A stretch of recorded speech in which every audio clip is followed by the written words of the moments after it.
Well, I could start recording. Maybe we should start doing Voilà, this. Right? voilà. Yeah, because that's a proper introduction to the video. I fucking hate what we're going to do for 3 hours. Yes, let's do it. Yes, I hate this tier. Why are we doing this? Oh dear lord. No, the tentacle is not even on your first page, huh? No, it's like, oh god, I have so many notes to go through. But okay, we'll just start it off. Hey everyone, Slai47 here. I am with DeathFromAbove, right there. You can see him. Thank you for joining us today. How are you doing, DeathFromAbove? I'm good. You can call me Niklas for the video. It will be easier. Huh? So it's all good. Thank you. I'm really looking forward to doing this, and I see that we have quite a comprehensive list of ships to review. Just a few. No, not too much. Not a crazy bit. But yeah, we were just talking. I hate tier 8. It's just, unfortunately, there's so many plague of ships. Because there's actually a lot of good tier 8s when you actually play like tier 8 respawn or something like that. You'll get games where they don't have so many of these just super powerful ships. And when you don't have that, you find actually some really fun ships in between here and there. But God, it's imbalanced. I think you just reviewed one, so we will talk about it later. I personally like tier 8. I prefer it to tier 10 because indeed you get so many things that you can pick up from and very different. I think it's the biggest variety in playstyles. Yeah. If you want to do silly things, just go to tier 6. If you want to experiment new things, go to tier 8. If you want to be serious, go to tier 10. Voilà. Tier 8 is mostly where you will find me. I'd say if you want to have fun, go to tier 10, but that's just me. Or if you want to seal club, go to tier 5. But Alright, let's go through this right here. But first off, if you haven't subscribed, go give DeathFromAbove some love right there. He's an amazing creator on there. Was it your EUCC, right? All my accounts are on you, yes. Yep. So if you haven't, go give him some love. Great content over there. But we'll get going. I think we've all understood the tiers, although needs fixing got changed to Dear God Why because of how competitive tier 8 is. It was almost barely playable for there, but I changed it up. I was like, it's just playable. That's the rankings. Yep, let's get into it. The Admiral Hipper. So we were already kind of started to talk about this before we even started recording. We both kind of hate German cruisers, so we're not fans of German heavy cruisers, huh? to put it mildly. And indeed, for me, it will be playable. Playable because I think it's a very passive playstyle. If you take an initiative in the first half of the game, you get deleted. And it's just not necessarily Germans, but in general, the treatment of heavy cruisers by the game, it's not super good. Either they have super long range and they can be safe, camping behind, or it's over. And here you got the worst HE at the tier, so yeah. You do have good AP. If you just know how to shoot, I will say the Admiral Hipper maybe goes into niche, but you're really pushing a ship that there's better ones to play. Yeah. Akazuki. How do you like these gunboats? Yeah. It's not competitive, but it's fun. I'll probably put it in niche somewhere because it does have a kind of a niche of its own. It's kind of a unique playstyle. Huh? So I think it's one of the funniest ships to play at tier 8. But if you play it like a regular DD, you get deleted. If you play it like a regular gunboat, you get deleted. You have to kind of find a way to adjust. So it's just play it like a light cruiser. It's just a light cruiser. So I enjoy it a lot. Yeah, it's one of the few ships I have on my 2 accounts. Yes. Now the Alabama, it was tough to pick this one because it's an old but solid premium. I think it's barely competitive. What about you? I would put it in the meta actually. I think it's one of the few ships that benefited from the arrival of the Atlantico. Because it's accurate with the precise aim. You can really punch things from a distance, which is what you should be doing to fight that ridiculous monster. And essentially, if you just don't do anything stupid in the first half of the game, you're guaranteed to have a good time. So it can do a bit of everything. Secondaries are garbage, but guns are great, damage is great, accuracy, you got precise aim, A is fantastic as well. So, and mobility is actually kind of decent. So for me, it's one of the, I would say, long-range meta ships. So Insane. that's where I would put it. But voilà. Yeah, I could agree with like high competitive if we had a position there, because meta there's a better ship that I would suggest for long range sniping, but that's just me. But all right, Albemarle, or did I say that right? Albemarle. No, I don't have it actually. I haven't received a lot of incentives to grind that line, to be honest. Me neither. I'm gonna put it in playable. It's just it's a heavy cruiser once again, but it's got a crappy long reload and just yeah, no, it's nothing to write home about. Maggie. Maggie, probably somewhere in niche around that. I mean, it's a battle cruiser. Huh? It's very Japanese. So you've got one of the best DPMs at tier 8, if not the best, if I'm not mistaken. It should also kind of squishy. They buffed the armor of that thing quite significantly. So it made it a little bit better and more playable. But for me, it's not competitive because it's kind of restricted to one kind of playstyle. And yeah. I call it very squishy too. Well, you have to know what you're doing. I mean, it's still squishy, but it's not as squishy as it used to be, and you have to know what you're doing if you want to really use it to its maximum potential. So that's where I would put it. Right?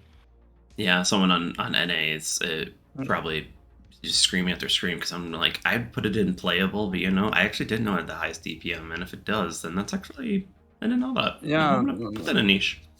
Yeah, because it's actually, yeah, if I look, I calculate those things. I test ships in training rooms, measuring accuracy, the real damage, etc. And it sits around almost 17,000. And to put things in perspective, the Kansas is at 13,000 and a half. So that gives you an indication. So it's still one of the highest, if not the highest. So I didn't know that. I'll put it in niche. It definitely is.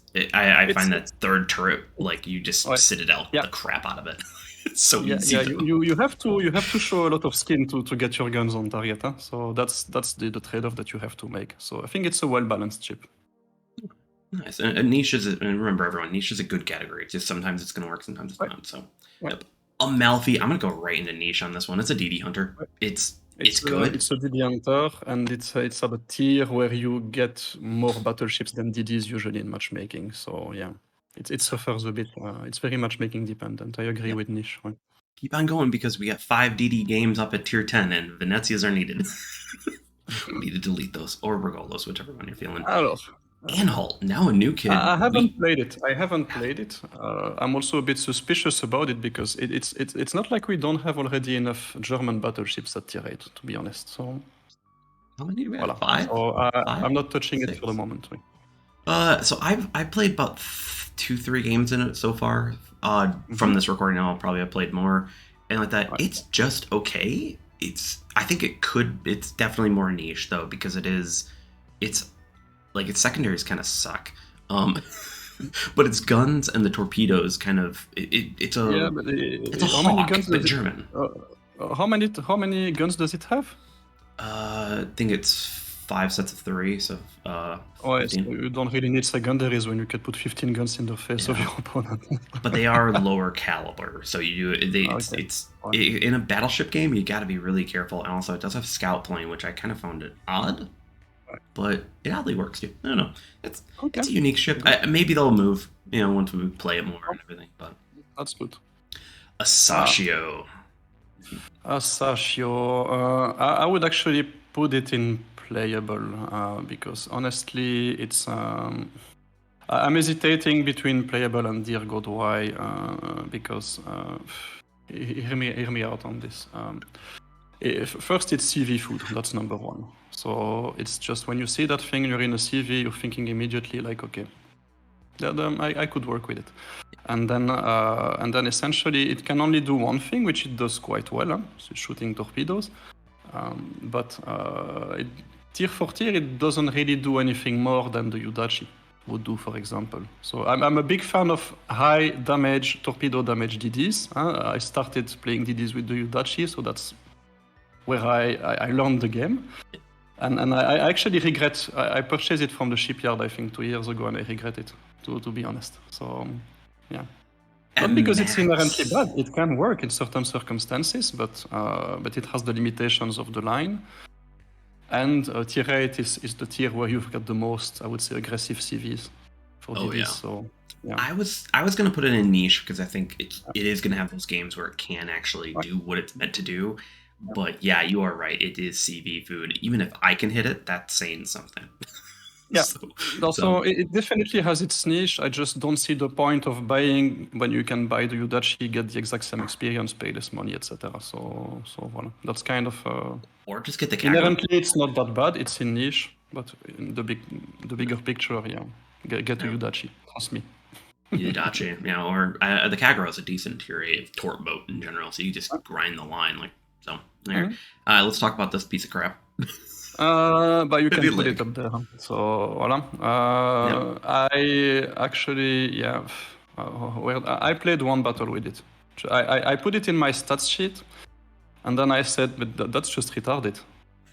Maybe I put something wrong in it. I'm just giving you some numbers here.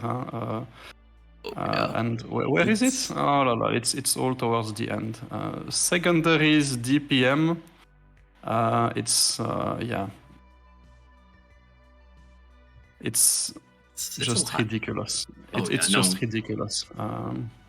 Just run away, burn them up, and snipe them. It just that you just stay out of the 9 kilometer range or 10 kilometer range, and these things die. Yeah. But dear Lord, if they get in that way. Yeah, but the problem is it's good if you're in a battleship, but if you're in an Akizuki or something like that, it's game over. Huh? I was grinding the German gunboat line when that thing came out. I stopped. I said, I'm going to finish this with the press account.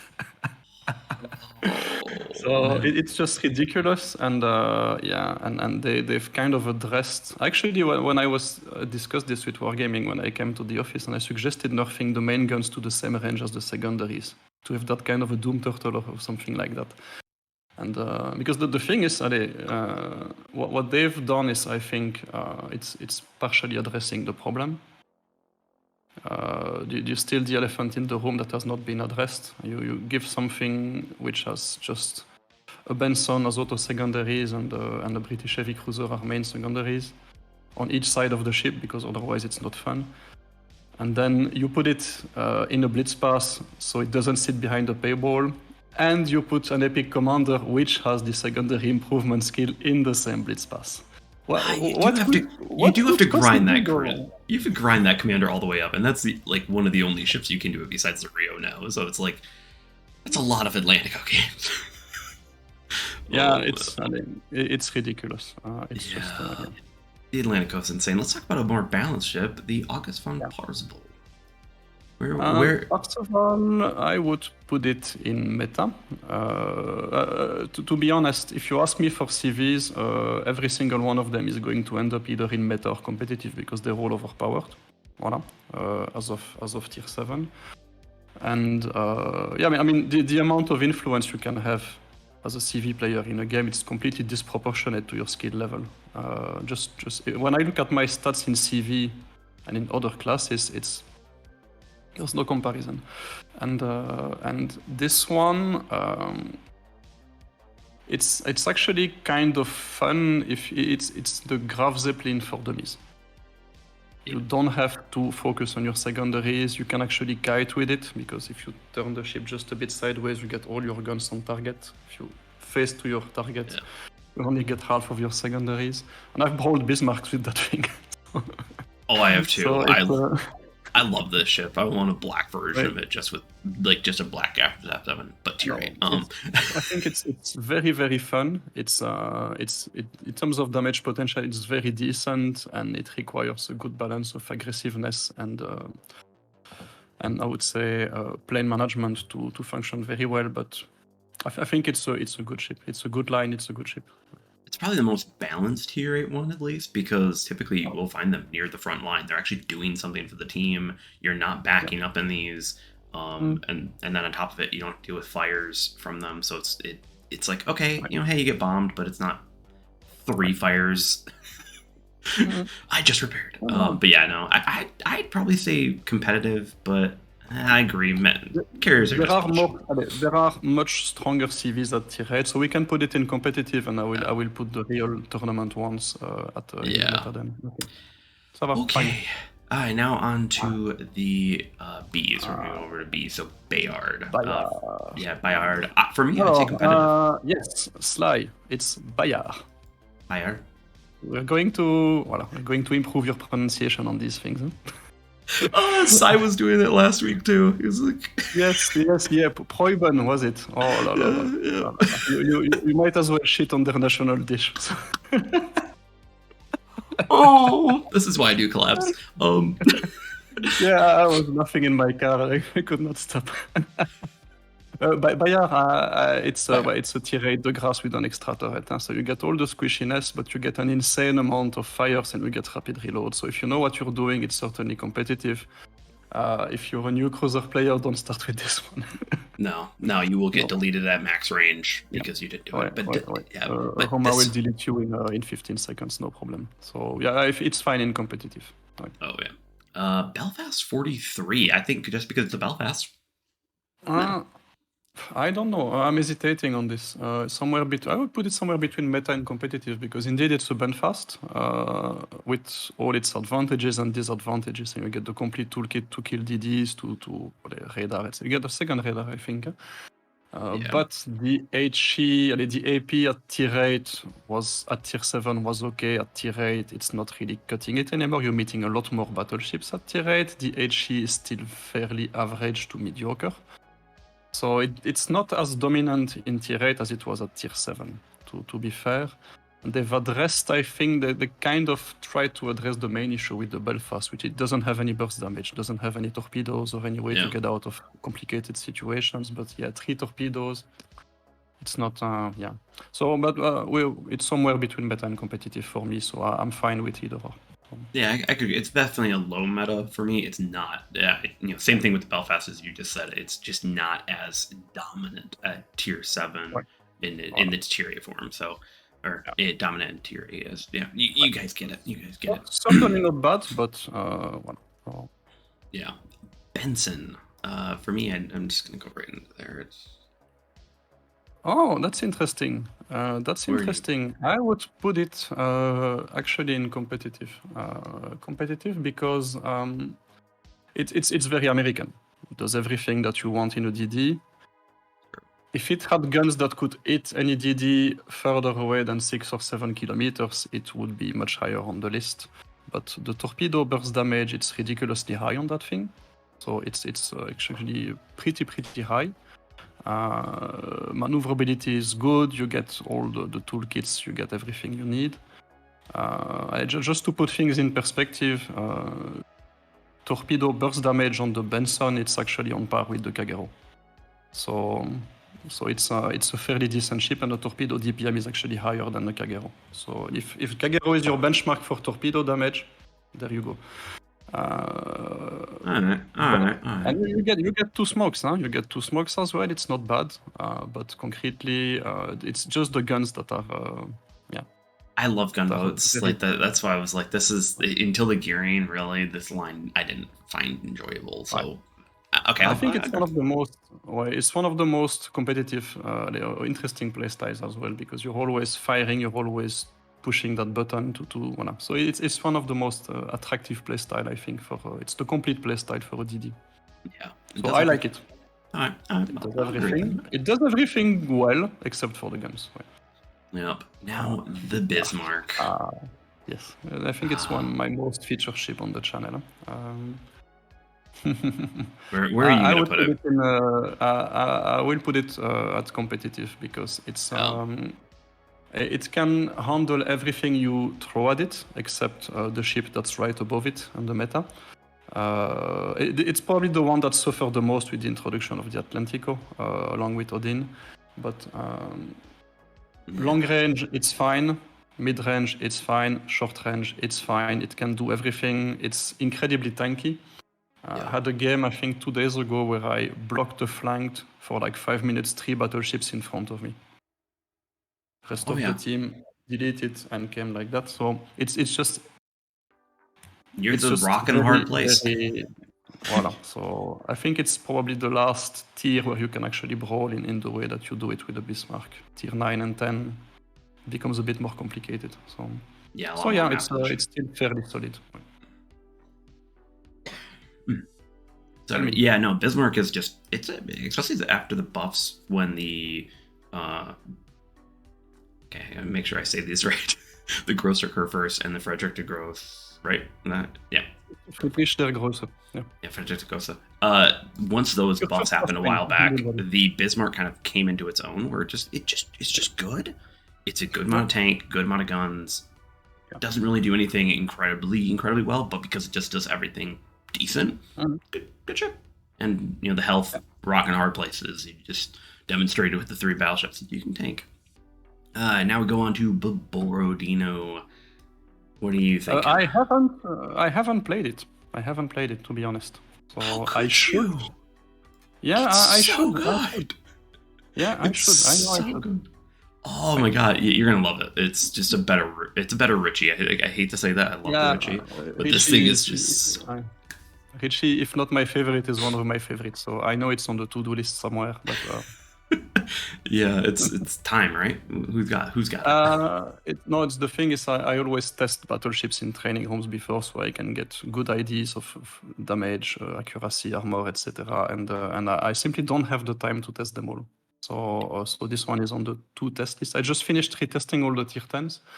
But the tier 8 is going to take some time as well. So that's the only reason why. So Makes sense. Yeah, but Borodino, you get radar, you get good guns. The secondaries are Nevsky guns, basically. So you get long range, and they're accurate too. They're almost Atlantico good, but because you have so few of them, it doesn't feel broke. So yeah, definitely, if you can pick up the Borodino, suggest it. Brandenburg as our final B. Put it in competitive as well. I mean, it's also fairly decent, quite good. 12 guns, torpedoes. So if you manage to get close enough, you can really delete anything you meet. So yeah, for me, it's it's on par with the other brawlers at tier 8, to be honest. Yeah, when it first came out, actually, I hated the ship. I was quite surprised, and then it's just I don't know. The Brandenburg is. Yeah, it's good, but not in my hands. On to the black ships. So Black Admiral, we were just talking about this. I wouldn't touch it, to be honest. I don't see the point of putting any money on the table for that. I mean, it's a Hipper with a radar, but you're not meant to be engaging at radar range anyway. Your AP, it's going to overpen. Your HE sucks. So I don't really see the point of. I wouldn't spend any money on it. It's just a Hipper. But I simply wouldn't spend any money on it. That's well. See, I'm going to disagree with that one. I think it's a niche shipper because it brings a lot of support to the table. So maybe it might be more of a competitive situation in the competitive scene. You might want to pick it up because it does bring that radar, which maybe you're trying to defend your battleships. You need to spot the DD that's hunting your battleships in the back. This thing has it, and it can help. Like I see moments.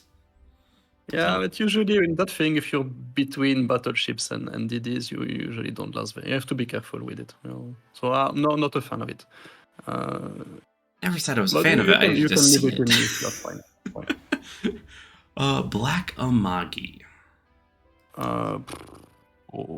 Why would we need that thing in the first place?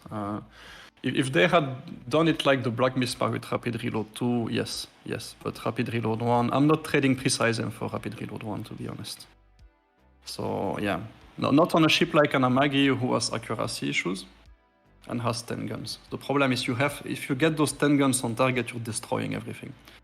So yeah, I wouldn't give a Precise M on an Amagi, to be honest. So well, for me, it's not a cent on table for that. Yeah, it was kind of the beginning of the brawling Japanese ships, and they were just not good. Like, Black Bismarck. Yeah, I discussed that with Don Singh, by the way. This one, I would actually put it in the meta. Yeah, I think it's the only ship that can brawl an Atlantico.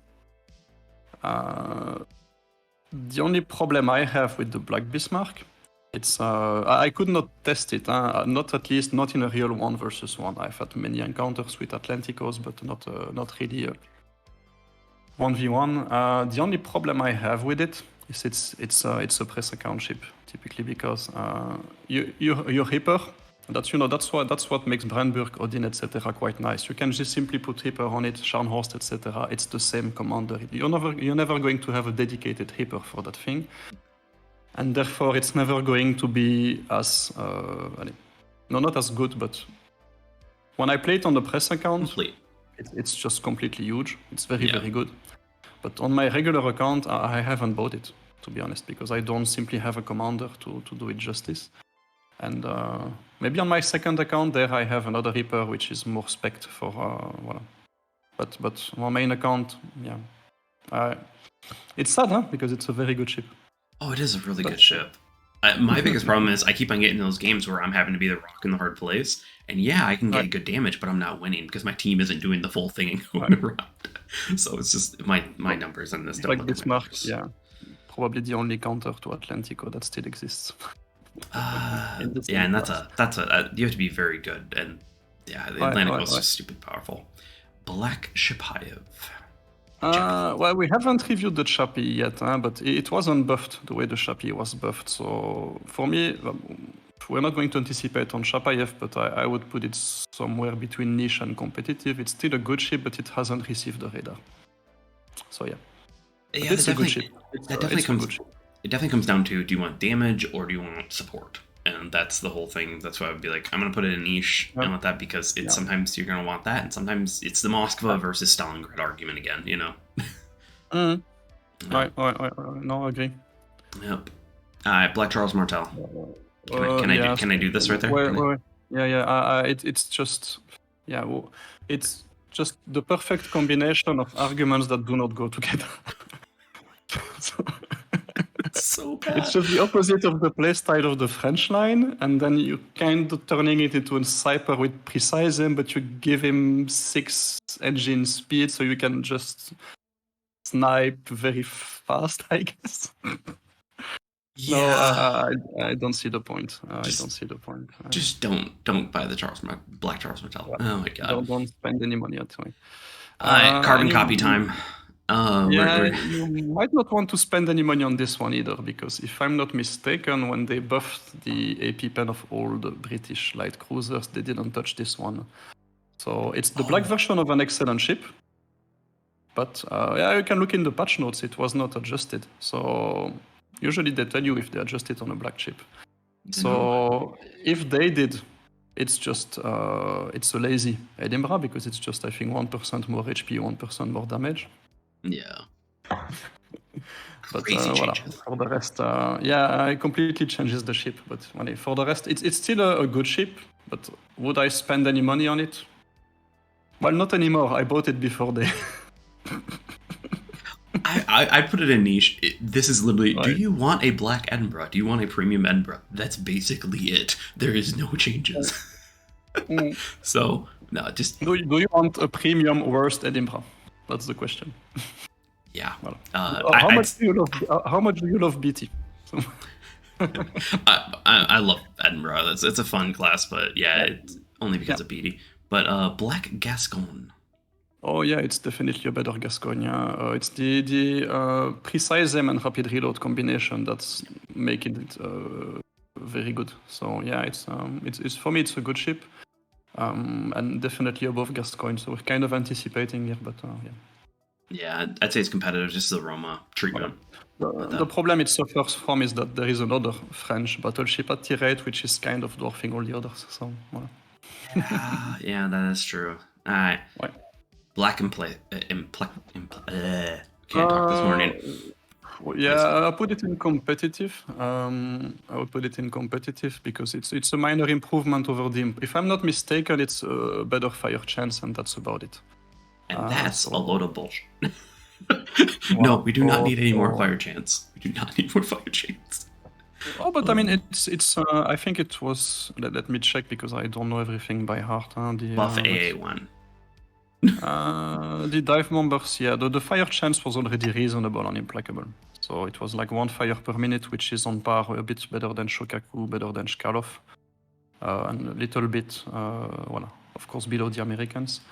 But yeah, it's a decent CV. It's overpowered just like any other CV at tier 8. But well, it's just bullcrap. Would I spend money on it? No, not necessarily. And I think we're talking to the wrong crowd about CVs. Especially for us. We'll see. Yep.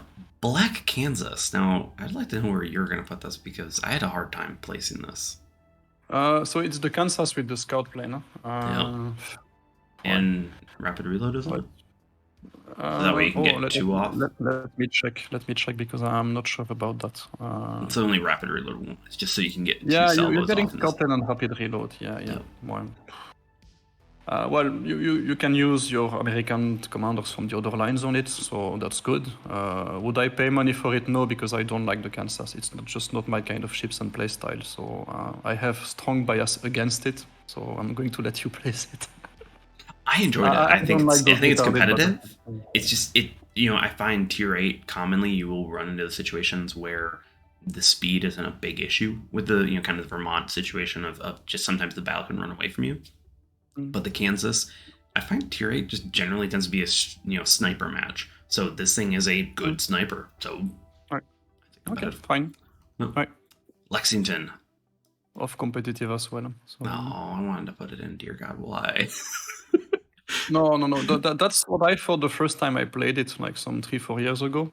And then I picked it up again last year, and then you can do anything you want with it, essentially. So it doesn't give up anything to the other CVs. It's a lot easier to control. Surely it's on the lower end of the competitive spectrum. That's very clear. Would I take it over the Implacable? No. But it's just so easy to manage and so reliable that you can't really go wrong with it. So the first time you play it, you're just sending your squadrons in front of you, and indeed it sucks because you're doing that twice per minute or once per minute, and then you're staying at the back, etc. But the fact that you have so little to control gives you so much time to think about what you're going to do, who you're going to attack, look at the situation, that it's actually fairly good.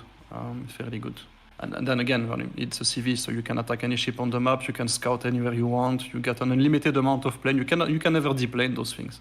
No. So it's you can use it in any game mode. So I hate CVs. Great way to start the morning. Let's talk about how bad CVs are. Yeah, but we can. I mean, I'm the first one to. I'm started playing CVs. CV main originally. Now I play all classes, but I'm the first one to agree that they're all overpowered. So that is true. You don't need to convince me. So definitely. Black Lightning. I was actually preparing for this, thinking about those DDs I would put in meta. I would probably have it somewhere competitive and meta. So. Because giving the Lightning, trading the AA for rapid reload, this morning I deleted an Ostergotland in half a minute with it. Like literally sonar, dodge torpedoes, pam, and then I like it. I really like it. I regret not actually gambling for it when it was on sale last week. Well, voilà. It is what it is.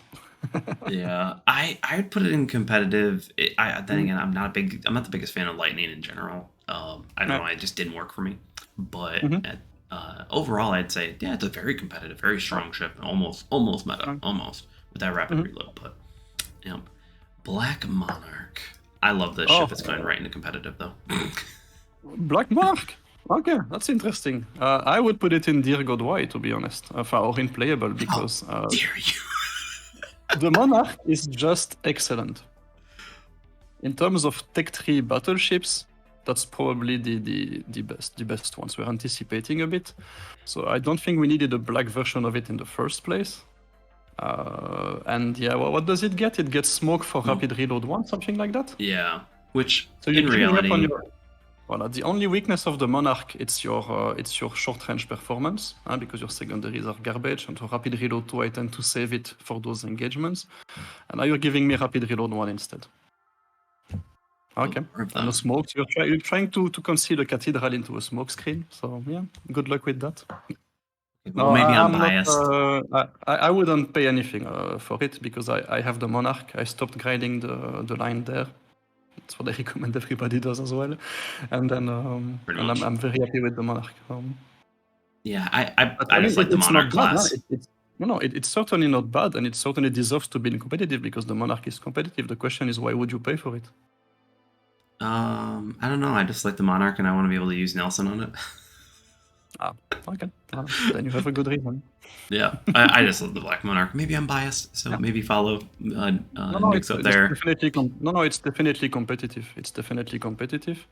Voilà. It's just it's premiums. When I make videos on my channel, I always try to think like from a buyer perspective. Would I put money on it? And voilà. I would, but that's just me. But Black North Carolina. Can I just do that or no? No. I don't know, to be honest. It's well, what does it have? This one again? It's the sonar side. Yeah, you get the way you drop a rapid reload for a sonar. Yeah. Well. But I mean, the North Carolina, it's a good all-rounder. For me, it's not a competitive ship, and the black version of it, it's more of it. So voilà. It's not bad, but it's also not competitive for me. So. Yeah, I hate the North Carolina class, so I'll join you on playable. It works. Oh, voilà. Something like that. Because honestly, if you had to put money on the table, I would put it on an Alabama, not on a North Carolina, or black version of it. So. Oh yeah, definitely Alabama's way better, more consistent. So Black Shokaku, meta up, all up there. All the way. Not in my hands, all but the way. Super. But the Shokaku will be there as well, to be honest. But that thing, it just improves on all the weaknesses of the Shokaku. So, it increases the DPM, which was not a weakness of the Shokaku, but you get better fighters, and that's amazing. It's everything you need. So it's just a straight up better version of the Shokaku. So it's not even a different playstyle. So meta. Yep. Black Takao, as in best Takao. This is the best Takao. Like just that's the only thing. If you like the Takao class, this is the only competitive version of it. Yeah, I would agree with that. I just have the same issue with it as I have with the rest. All the Japanese ships of the line are with precise aim, and that thing is not. So even if I wanted to buy it, I simply would not be able to put my commanders on it. So it's a bit annoying. But if you have the commander spec for it, yeah, definitely. Yeah, I think the fuel smoke, it's really what that class needed to get out of tricky situations, because otherwise you simply cannot do that. And I love the Japanese line. I love the Japanese heavy cruiser line. But yeah, if you make one positioning mistake, you're going to regret it for some time. And this gives you 2 outs. And rapid reload, and you're still a Takao, and you get additional heal. So it's like this is just the best of everything. As much as it could be a niche, could agree with that. No, you can leave it in competitive. It's fine. Yep, I'll leave something else there. Black Talon. I don't even want to touch it. So as much as this gives a useless ship a niche, it's still in Dear God Why. Yeah, I mean, yeah. It's a funny ship, and that's basically it. But just don't. I'm just looking at it. What does it have? Fuel smoke and torp reload. Yeah. Why would you give a torp reload to that thing? I mean, it's not supposed to get anywhere near the action anyway. So. That's the whole idea. It's so stupid. It works. Yeah, there is another stupid cruiser which has a torp reload, which is also awful, but much better much less awful than this one. So I wouldn't put any money on it. Oh yeah, and then Black Veneto. I haven't played the Italian battleship line yet, so it's your call. It's niche. It's just so it just gives, I think it's secondary reload, or no, it's kind of a half Roma treatment. That's what it is. I remember. Yeah, so it's okay. It's not anything to write home about. Just get the Vento if you like the Vento. The Vento's the best, or just get a Roma. Oh wait, that's that. Am I spoiling? I'm spoiling stuff for later. That would be my suggestion, yes, but I don't think there's much suspense on where we're going to put the Roma, so it's okay. I don't think. Yeah. Well, we're finally at sea. We're only 40 minutes in. Let's keep moving. Next one, that's an interesting one. So let's hear you pronounce this one. The Champagne? You have a lot of champagne. That's good. Yeah. Voilà. I live in Michigan, just below the French area, so we kind of get a little bit of French here. Okay, yeah, you can pronounce the one which have the same name as alcohol bottle, so that's good. Because I'm seeing your decoration behind you. So the champagne, I think for me it's funny. I discussed this with Wargaming actually. It's the perfect illustration of a good premium ship. In that it's not overpowered, it's not bad either. It's fun to play. It's in a niche, huh? To be very clear. It's a heavy cruiser disguised as a battleship. If you get it into a cap, you're dead. Yep. But it has a series of attributes that connect perfectly well together. It's probably the only ship with 6 guns that I would actually consider using at tier 8, because all the others, it's just you're just shooting nail guns essentially. But this thing, it's just an amazing damage dealer. It's very, very funny to play. And I asked them to put it in a bundle or something, give it a big discount, because I will buy it, but they haven't done so. It's always sitting behind something like 60 euros or something like that. So yeah, I'll back you up on that because I love the champagne. This thing is just a sniper. It's one of those things. Once again, the battle cruisers that are battleships are good. The battle cruisers that are cruisers generally suck. Yeah. So this thing is fantastic. Plus, also, if you want an instant Citadel mission finisher, this is it. Like, this thing gets easily 3-4 Citadels a game, and that's without the APCS. It's a very, very fun ship. For me, it's highly recommended. Oh yeah, very fast, very nimble, snipey. Yeah. Don't get in a brawl. Though it is kind of funny in a brawl. The French secondaries at close range, and I'm talking about 4 kilometers in, they can do a good bit of damage. A lot of people forget about that. Yeah. Choppy. I would put it in. I would put it all the way on top. For me, it's it's a very, very good ship. It does everything that you need. It's very safe to play. It's got great AP, great HE, great fire chance. It got a radar. Without the radar, I would put it below. But with the radar now, when you have to push into those cap areas at the end of the battle, you can actually do it safely. That's true. And for me, it's the safest line to play if you're starting with cruisers. It's just very simple play style. Anybody can do it. All you need to do is click on things. It's so far so good. Yes, Fire HE. It's very consistent. Fire HE, max range. Just don't get anywhere closer, and that's why I'm gonna put it in niche just because. It is so easy just to nuke these things away. Like, even at max range, you put a Roma with precise aim on it, and this person, let's say you're at max range and you're not turning at all, it can have a bad day. That's true of any cruiser. Huh? So that's true of any cruiser. I agree with you, and those things do not have the maneuverability that you would expect from a cruiser with 15 centimeter guns.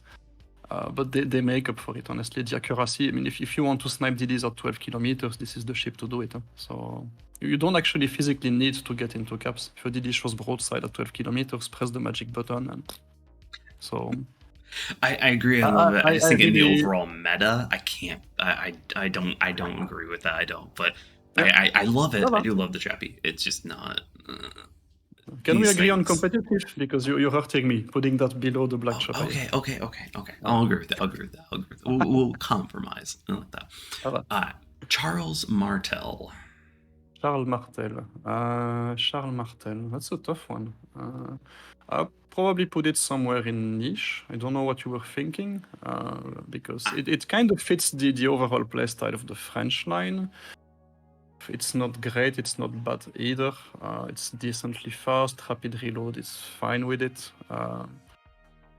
But yeah, it doesn't, definitely not competitive, that's sure. I put it in playable just because it's in that awkward phase. It doesn't have the rapid reload 3 of the Henri. It does have the better layout than the the Algerie. And like that, so it's one of those. It's a playable ship. It's just it doesn't have the uniqueness that the tier of or the line eventually gets to its fullest. So you generally end up just shooting HE at long range, which there's better versions of those ships at that. And then whenever you ambush, it doesn't really have the alpha yet. It doesn't have the punch. So I think that the French destroyers, as of tier 8, are much better at executing that playstyle than the cruiser.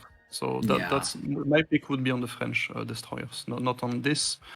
So voila. So above the black one, that's definitely above. It could hardly be below, but yeah, somewhere between playable and niche. I'm fine with it. Yes. no.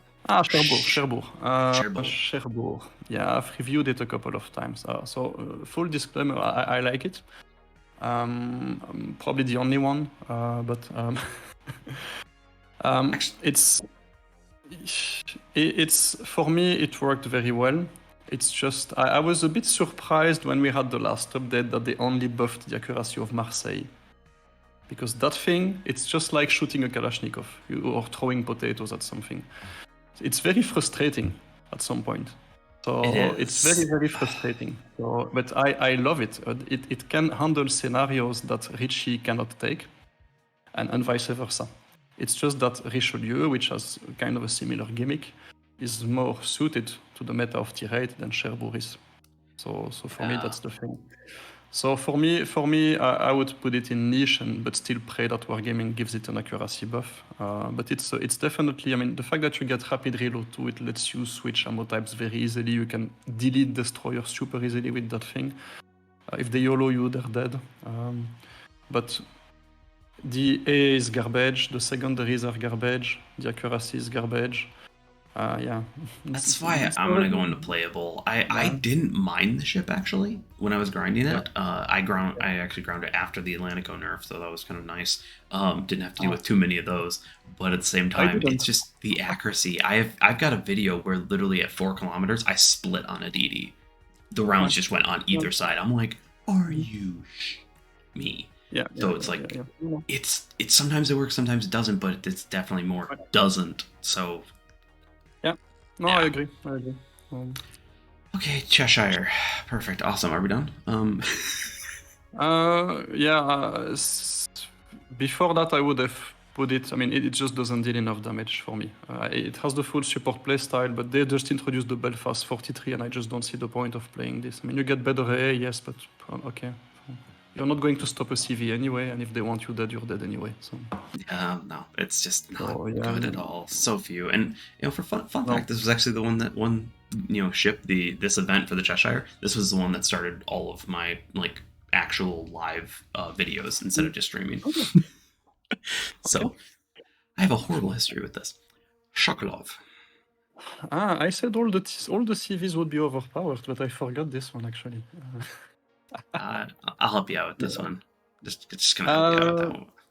Look, okay, it's still a CV. It's still a CV. No, it's what I don't like about it, it's only good for the moment because there is a bug in the game. So concretely, it does have a good DPM. It does have good statistics, but it doesn't have any survivability for its planes. So you just force fight the 2 fighter squadrons. You're going to delete them every single time, and then it's just you're just left with a Pobieda that doesn't have. It's only with a fraction of its damage. So the only reason why it's actually playable and possible to do well with it is because now, from whatever reason, sometimes you get your squadrons of fighters back or whatever from the dead. And you can actually see that in my review of the ship. So I lose my fighter. Make one mistake with them, they're gone. Yep.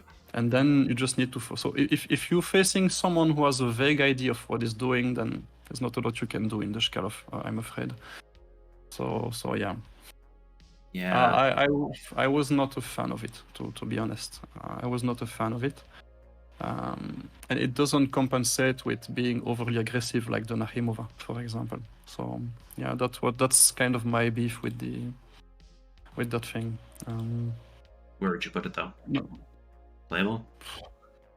I will put it somewhere in niche, to be honest, because it's a very specific playstyle. Yeah, niche. Yeah, it's still a carrier. I generally say though, most carriers I've talked to, they literally have said, why even play it? Just get the Popedo.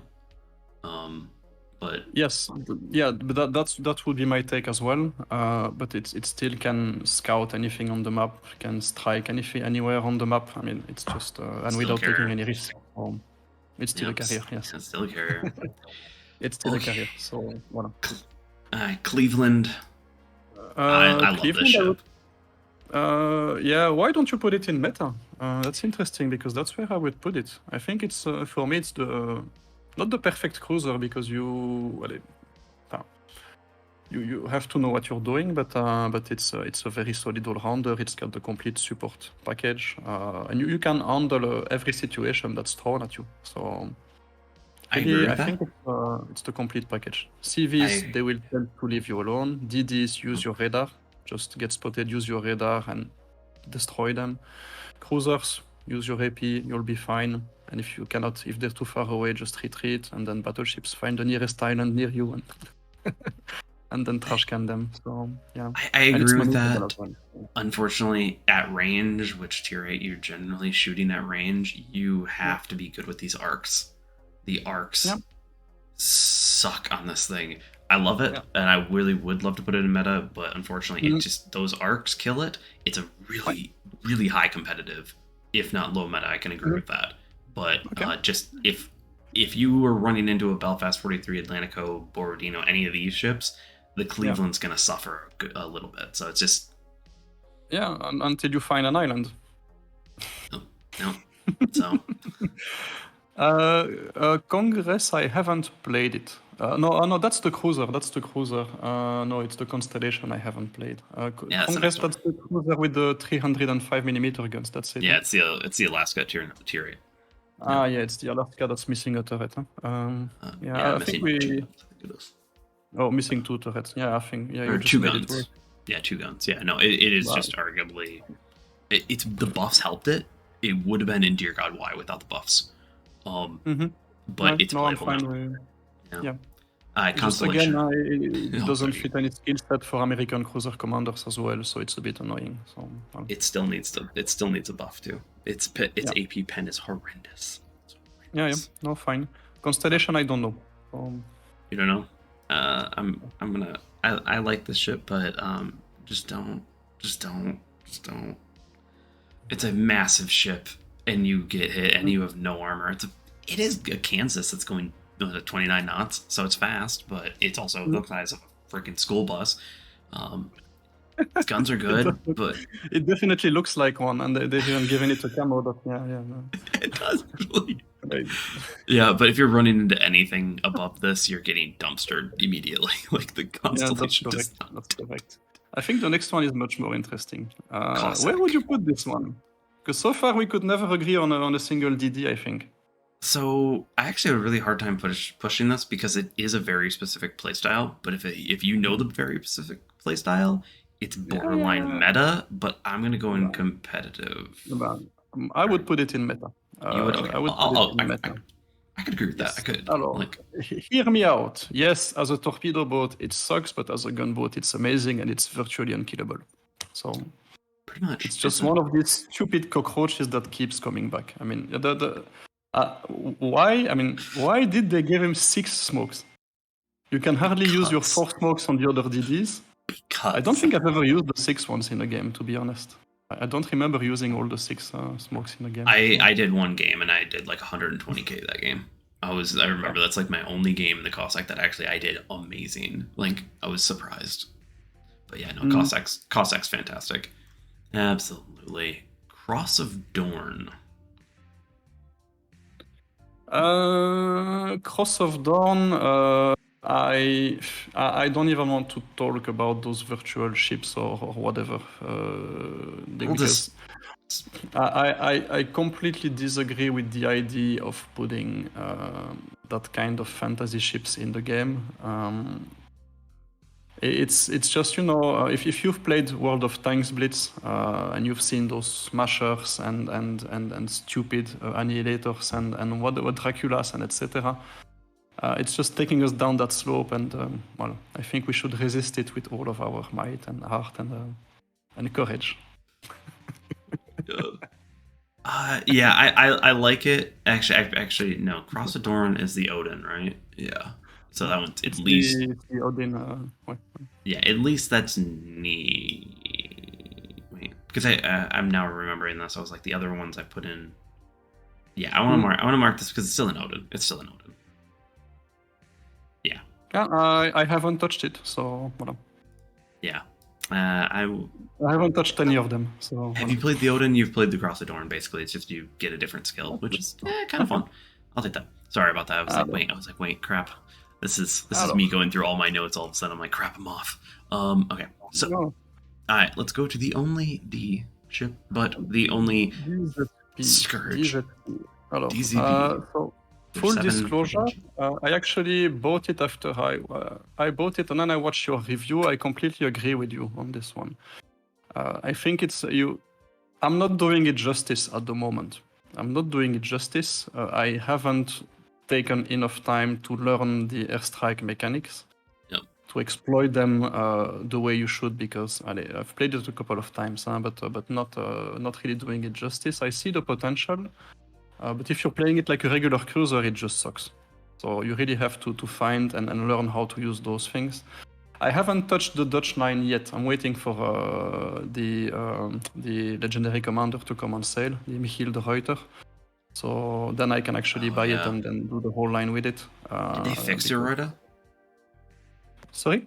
Did they fix him yet? Because his skill, I think, still doesn't work. His unique skill I don't take... know. I don't know. I'll test that. It's been a while. But... So, but yeah, I mean, it looks like it's got very, very promising attributes. And indeed, CVs are basically leaving you alone. That's already a big plus at tier 8. So, yeah. It does everything. You can manage every ship if you just know how to do those airstrikes minorly. It's just phenomenal, and it's very forgiving. It's one thing reason why I'm pushing for the Harlem, Johan de Witt, and the Golden Liu to all get airstrike reload decreases, because they are not very forgiving, and they don't recoup the damage as well as the DZP can. So if you are a newer player, this ship is niche. If you put minor bits of skill into it, it's meta. And then you can time to learn the new mechanic, then indeed it's I would agree with that. Stupidly powerful. Alright. On to Edinburgh. I would rate this one quite highly. I think it's a very elegant ship. It's a skill cannon, just to be very clear. It has a relatively high, but it just like the whole line. So it has a high skill ceiling. It's just the maneuverability is amazing. If you can get it into those situations, it's just very, very good. I've enjoyed it a lot more than the previous one and the one after that, to be honest. So it's the reason why I bought the Black Edinburgh, because I wanted to keep that kind of playstyle at tier 8 with BT, etc. Because obviously BT, we all have it on the same ship. But voilà. But Edinburgh, yeah, it's if you know what you're doing, it's a very, very solid ship. Yeah, I want to put it just in niche, because as much as I do love the Edinburgh, there are times it works and there are times it doesn't. Just like the Minotaur or the Neptune and the Minotaur, but the Neptune and Minotaur have a lot more torpedoes for its tier. So I feel like the Fiji, if I'm remembering right, it feels right amount of damage output.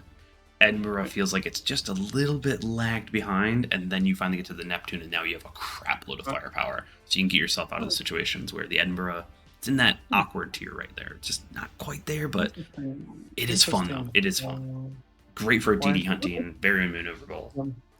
My problem with it is that you basically, and that's a general issue with the lines, you need to have historical camos to really start to use those torpedoes effectively. Otherwise, you have to expose yourself too much. So it's kind of have to pay to play that line, and So I'd rather shoot the Neptune, but I just bought the historical camo for that one. But I just like the Neptune. I like the crap load of torps. Especially when you just sit and smoke and you're just like, hee hee. take all 16, mother. Yeah, no, I get that way. Enterprise. Yeah, meta. Immediately, it's one of those. You know, all the people that keep complaining about nerfing midway dive bombers, I don't know why they keep ignoring this one. It's just insane. So I tested every single CV in training room. Accuracy against battleships, against DDs, this one sits on top of everything. It's the real problem in the game. It's not. It's really this one. It's an incredibly annoying ship to play against. The damage potential, it's just through the roof. Oh. I remember when I reviewed the Sanzang, which is the counter to that, more or less. Yep. I was playing against a good Enterprise player, and I deplaned him after half of the game. Completely deplaned. He still managed to deal more than 50k damage. Oh yeah, no, My it's planes were on top of it all the time, and he still managed to carry the team, and he had no planes after. So the damage potential of that thing is just ridiculous.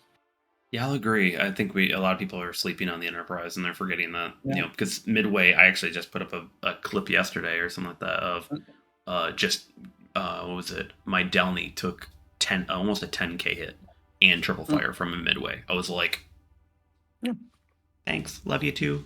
So yeah, Enterprise is though pretty bad too.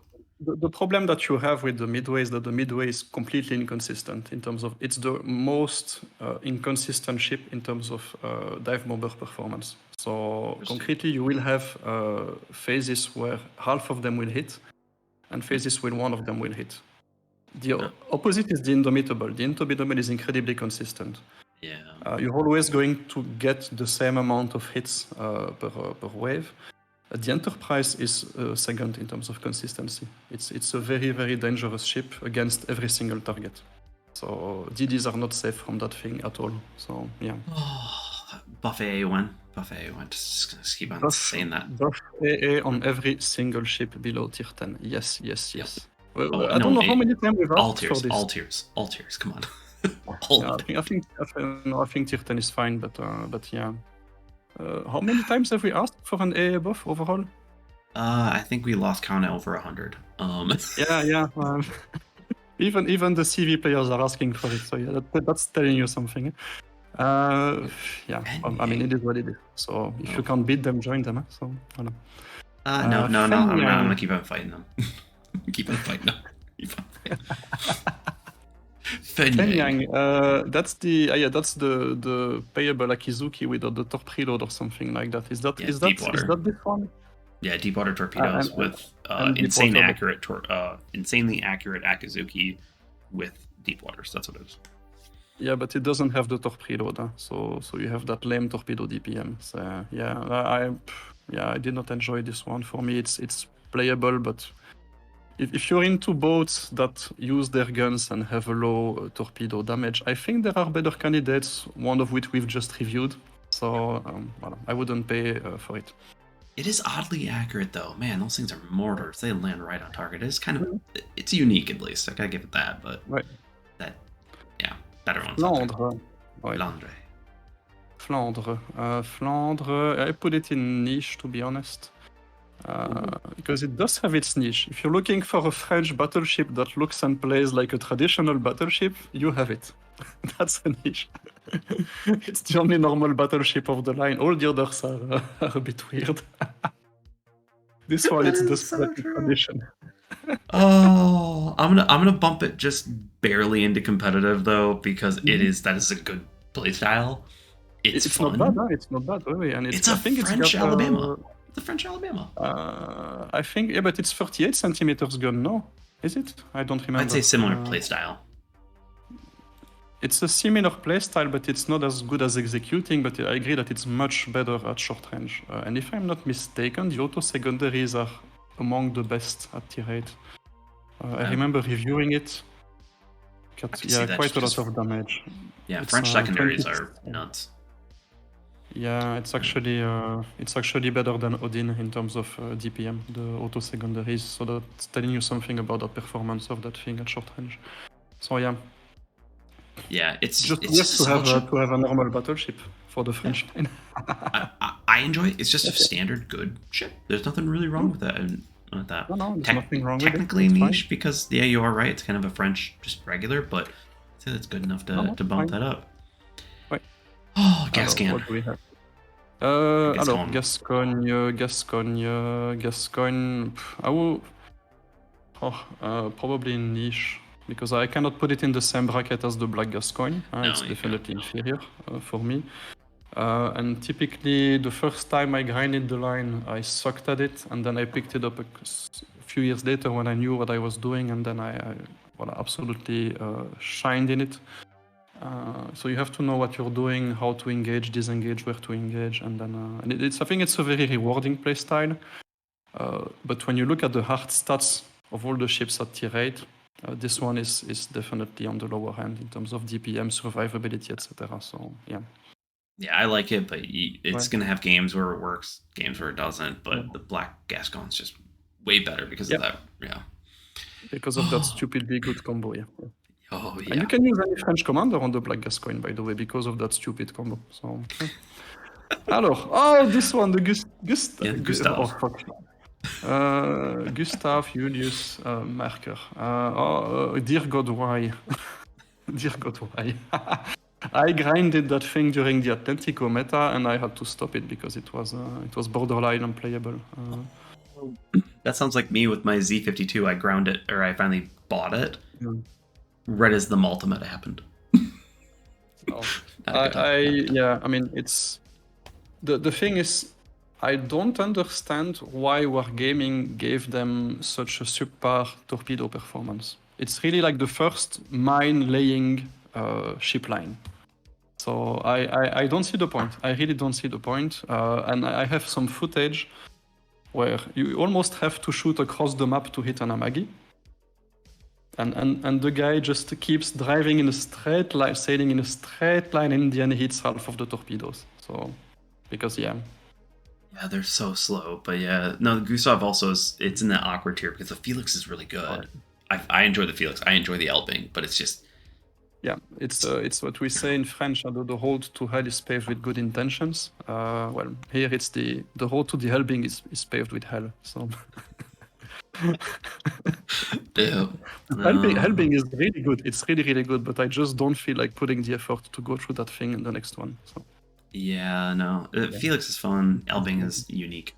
So yeah, Elbing is unique. Harlem. Same remark for me as DZP. I haven't put the time into it yet. So I'm gonna put it in niche just because it is that battle, or it's a battle cruiser, the heavy cruiser situation, I should say. Yeah, heavy cruiser and such. It just doesn't have the ease of use of the airstrikes that the DZP does. So it is so close to being competitive, but God, they need to buff it. Oh my God. Harbin, probably one of the hardest ones nerfed recently. So this one was nerfed recently, so they essentially made it pay to win because now you have to buy the camo to get the correct amount of stealth torp. Yep. So, but I think it's still a good ship. It's still a good ship. You can still. I mean, the nerf hasn't affected the playstyle for me, to be honest. It's still the same playstyle. It's still very capable. It's just have to be a bit more cautious. So for me. Somewhere between niche and competitive. It's still a very capable ship. Yeah. Not as good as before, that's all, but still very good. Yeah, I'll agree with niche. It's now way more niche. It's just before it was definitely pushing competitive because of just how good it was. And then now it's like, hey, you might get it because you might get some dumb enemies that just run into your torps, but if you don't, it's a little hard to get a lot of damage out of those guns. So you have to shoot from I think they nerfed it like so that you have to shoot like more than 1.5 kilometers, so 1 mile further, something like that. So yeah, that definitely affects the performance of that thing as a big DD. So yeah, I think it's fair. Yeah. Now, new kid on the block, the Hawk. I haven't touched them yet. To be honest, I haven't touched them yet. So you the whole St. Vincent line. This is the Rook, the Hawk. I like all these ships. They're all pretty darn good and competitive. They are fun. They tank via their health, so just know sometimes you need to get the crap out of there. But luckily they have the engine accelerator to do that, which kind of does help. They've got decent concealment, decent HE, really good AP. Funny whenever you hit torpedoes. That's my goal in a game whenever I run into a St. Vincent or whenever I run that line, is just let me see how many torpedo hits I can get this game. So it's just stupid fun. Yeah. Hornet. Hornet, that's interesting. That's an interesting one, and I'm not going to make many friends of it. It does have the same DPM as the Enterprise, so that's number one. So that's something that we cannot ignore. So yeah, put it in meta immediately. I think it's the most complete CV in the game for me. So essentially, it can handle everything you throw at it, simply because it has those ridiculous dive bombers with an insane amount of health. Typically, when you're faced, for example, typical center control maps or competitive game modes where you have a lot of concentration of AA, Shokaku is going to suffer at some point. If a ship does not detach itself from the crowd and you cannot single it out, then yeah, you're going to have a complicated time and you will have to pick your strikes very carefully. Here, all you have to do is wait, send those B-25s, let them get wrecked by AA, and then you send your torpedo bombers to do the damage right after that. Yep. So it does not have the same amount of burst damage as the Shokaku. The torpedo damage is a bit lower, so it can nuke, but not as efficiently as the Shokaku. And Shokaku is still Shokaku and Senzang are still the king of nukes, DD nuke, but you can definitely do it. And I think you're also much more sustainable. The fighters are also a little bit better, so I think it's a bit more balanced than the Shokaku. It's just that you have to time your strikes with this thing, because your bombers, they reload a lot slower than the torpedo ones. So if you're just pressing that send button with the torpedo bombers, you're gonna have a problem before the end of the game. They're quite squishy. If you are patient and you know how to engage certain targets, avoid the bubbles, then you'll do just fine with it. So, and in any case, it's a CV, so it's overpowered just like the others. So I was like, where are we gonna say this? Yeah, it's just the Hornet. I'd say it's a less toxic, like, of the Enterprise. I'd say, but I think that's the best description, because the bombers are going to suck against DDs. Yes, you actually have to have some skill to hit DDs with that thing. Yeah. Yeah. Correct. So it's less toxic. It's still toxic, but it's less toxic. Yeah, it's still a CV, but it's kind of like the August Von Parzival and that, where it's like it's just not as annoying to play against, but at the same time it's still and you don't see too many of them, to be honest. Oh, no, you don't. Shenyang. I think, before the nerf, you would have put it on top of everything, and after the nerf, I think it dropped 2 categories for me. I would put it in niche because the guns, they were shot down by... I grinded it on my second account after the nerf, and the difference was very noticeable in terms of gun performance. That's the way I perceive it. In terms of gun, it's worse than Benson. So it's very, very frustrating if those destroyers are... all they have to do is engage from more than 6 kilometers, and you might as well throw potatoes at them. So it's very frustrating. The gun arcs are better, though. The torpedoes are excellent. You get the radar. You get all the attributes of a good DD. It's just that the guns are absolutely horrible. I don't know, the arcs are more workable than the Benson. I was actually going to put this right into meta, if not competitive, but you are right. Okay. But no, you're kind of more right on the niche. After the nerf, it has suffered a bit. It has. If you compare it with Yeong does have the guns that work, that can hit targets at any range. So there, it's very noticeable, the difference. Yeong just aim, and you will hit your targets. Sengyang, it's just it's like playing the lottery every time you hit that button. But I mean, it's still a good DD. Yeah? It's still a very good ship. You got the great torpedoes, insane amount of damage. Yeah, they reload slow, but okay, it is what it is. Fast. You got 2 smokes, you got the radar. So why would you play Holland when you Huh? Actually, you just convinced me. I'm moving up to competitive. Yeah.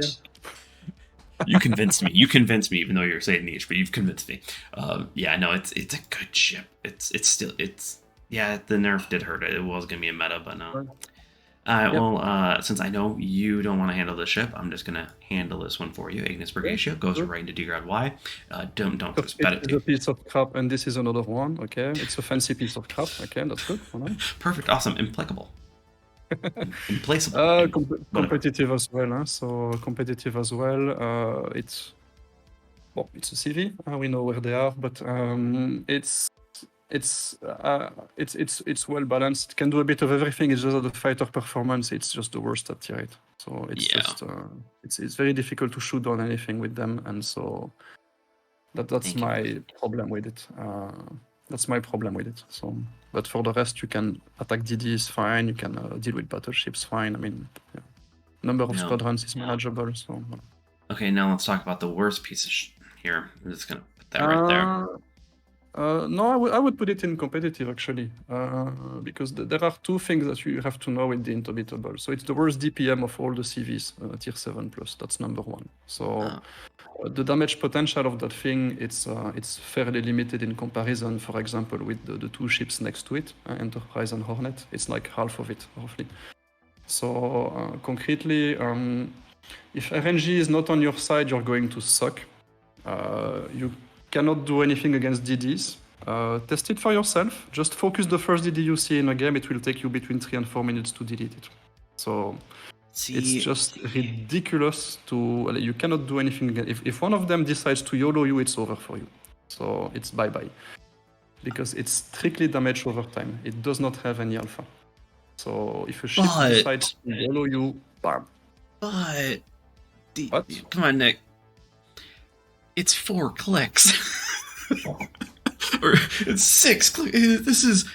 Like, I've done 80k in this thing. It is brain dead easy to play. I'm not going to say it's as good, but it's just so damn easy, like the Smolensk. That's the thing. Unlike the Smolensk, this one, it's easy to play. I agree with that. Smolensk sometimes your positioning will let you down. The fighters are good. The fighters are really good. They're not Sanzine good, but they're very good. And that's the only squadron you have to manage. Exactly. I was like, this thing is so brain dead easy. But your damage potential is just limited. The plane counts, it's very low. So if you're just being silly about where you send your planes, then bye-bye.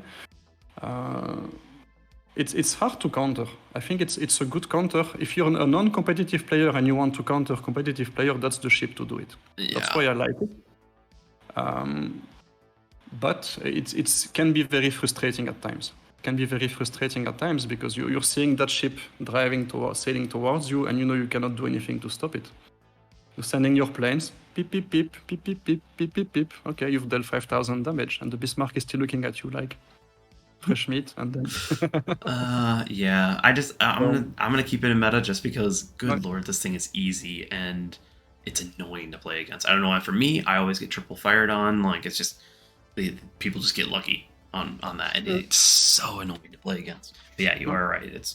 There are better CVs to play. I would not put it under the Implacable, for example, but indeed it's super easy to play, and if you want to learn about CVs, then indeed that's a very good vehicle. So I'd say the Argus von Parzival is a better version of that to learn from. I would say, but that's just me. Okay. Irian, why would you play that thing in the first place, actually? That's a good thing. Because since they've introduced the Pan-Asian line, I mean, the Tech 3 ships execute on that playstyle a lot better than Irian. It was already subpar before.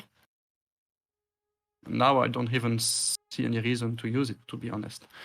Because it's really, for me, the worst combination of threat that you can have. So you take the maneuverability of Russian cruisers, which is garbage. You reduce the range and the gun performance, which is now worse than Kutuzov. And you give them better torpedoes, but getting to use them will get you killed inevitably. Yeah. Because you will be spotted and you're just a big chunk of metal that's trying more or less to wiggle. And I mean, I think when I reviewed all the premium shop ships, I give this one 1 star, and I'll spend like 2 or 3 minutes on it because I don't see why you would buy it now that you have the Tech 3 line as well. So actually, people convinced me to try it out. Press account, I did really well on it. I was like, yes, this is great. Bought it on my main account. This is the only tier 8 premium I've ever sold. I hated this ship. Oh my god. And I even in my notes I have it as niche because I'm like I'm trying, but no, I agree with you. It is. No, it's just get the Kuzov. Get the Chappie. The get the Black Chappie. Just get anything other than get the Harpin. Yeah, or on. play the tech tree line. Yeah, Play the tech tree line. no. That's just the better version of that playstyle. Oh, Kagero. For me, that's a niche thing. It's a good DD, but it's just the gun performance. It's one of the worst at the tier. So if you, I mean, for me, the whole line, I would put it in niche, to be honest. Because you cannot enter a cap and stay in a cap with those things. So if there's a German or anything British or Russian in front of you, then just You can have that uninstall day. again. So, but indeed, if you manage to catch a ship. It's just that you get more range than the Americans, but the damage is not fundamentally different. They're faster as well, so it's a bit easier to hit. I think it's a very free-to-play friendly line as well. You don't need to buy any camo or have any commander. You can put a vanilla commander on it, so that's why I like it. It's very safe to play because if you can manage to remain unspotted for an entire game, but you're not contributing really to any objective when you do that. So niche, it's very good as a torpedo boat for me, but ultimately there are situations where you just simply cannot compete, and it's a bit annoying. So the entire line, once again, it's the king. They are the king of niche. They do one thing, they do it incredibly well.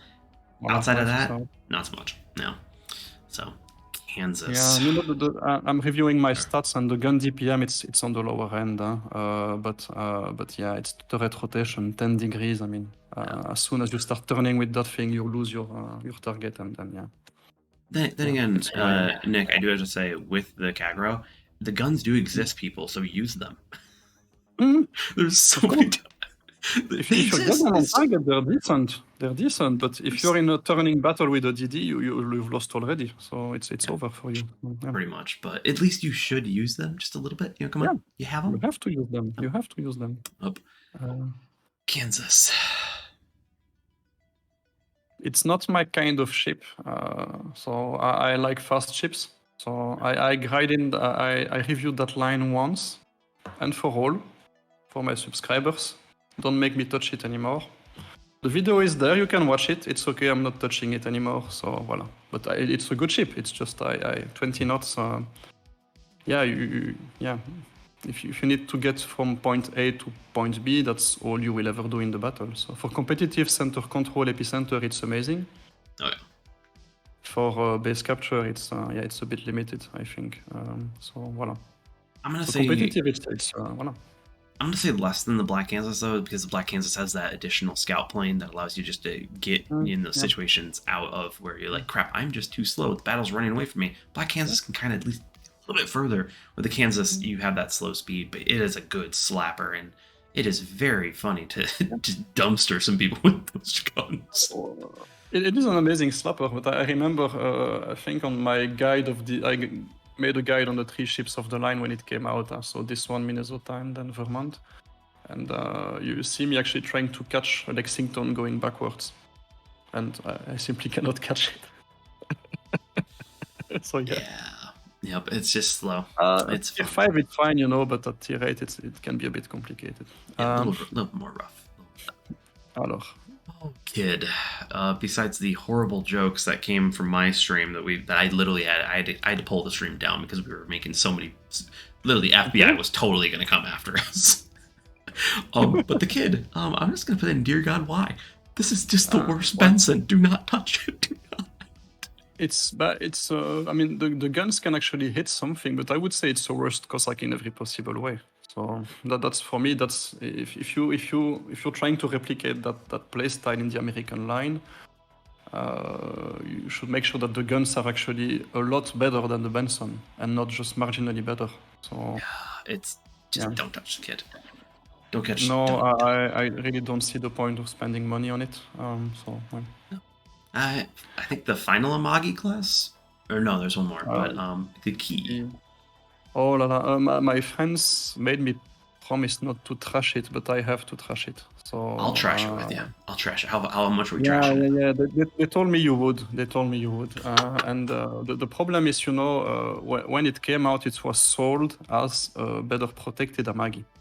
You trade a bit of DPM because you've got less guns and reload is a bit slower, but in the end you trade a bit of DPM for a bit of protection and better AA, which is okay. The AA is indeed much better. Yeah. But you're still a Japanese ship and you're going to get flooded and set on fire to death by any CV. I'm not going to hold anything because you're a key, and it's just a big damage piñata for a CV. It is. And essentially now that the Amagis armor got buffed, yeah, I mean, why bother? So it's still a decent ship, the torpedoes, fine, etc. But I don't see any reason to spend money on it.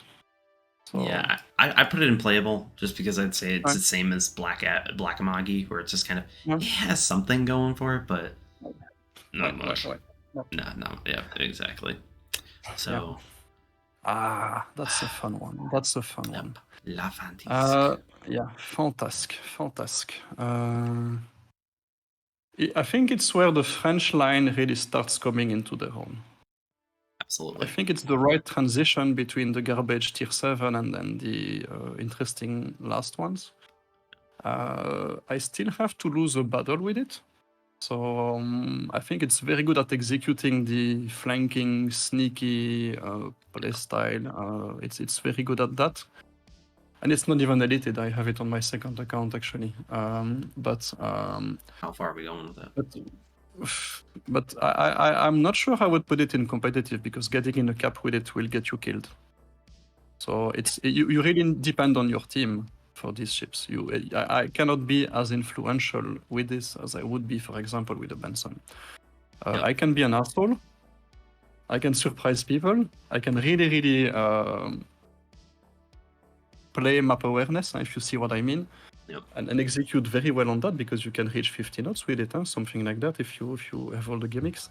Oh, yeah. But in the end, when it comes down to can you get into that middle ring on epicenter, the answer is no for me. So voilà. Yeah, I'd put it probably, in. To me, it's playable the niche, but the thing is, it's a flanker. It's the same niche as the Champagne, you know. It's fun, it's nice to play, but yeah. It's fun. Yeah. It's a video game. It's meant to be fun, and this thing is brilliant for that. It's just if you're hardcore competitive, then it's not the ship for you. So. Yeah, you need your team because you are a flanker, but you are a fox in the henhouse. You are going in within 2-3 minutes. You're going to be behind the enemy lines, pissing off everyone, and it just keeps on getting better from there. But it's still its tier 8 is still so competitive. So it's just some games you're not going to help your team. So, the Lenin. Oh, the Lenin. Oh la la, I love it. I love that thing. You are going to put there? Oh my god, no. Oh, I love it. Really? You're the first person that I've ever heard say that. Oh no. It has a lot of things going for it actually. So first of all, I've tested it accuracy-wise. It's comparable with the others 406 at tier 8. So that's number one, and it gets precise info when you need it. So that's number one. Damage per shell is the highest. So you're going to smack anything in front of you, even the Bismarcks, etc. The maneuverability, it's not great, but it's not bad either. And if you find an island, then good luck taking it out of its position. So the secondaries are good as well. It doesn't get set on fire as much as the other battleships. It's full of qualities, but it comes with a bad reputation because someone said 3 years ago that it was not accurate. But when I tested it, there's no difference. So it still hits quite a lot of things very easily.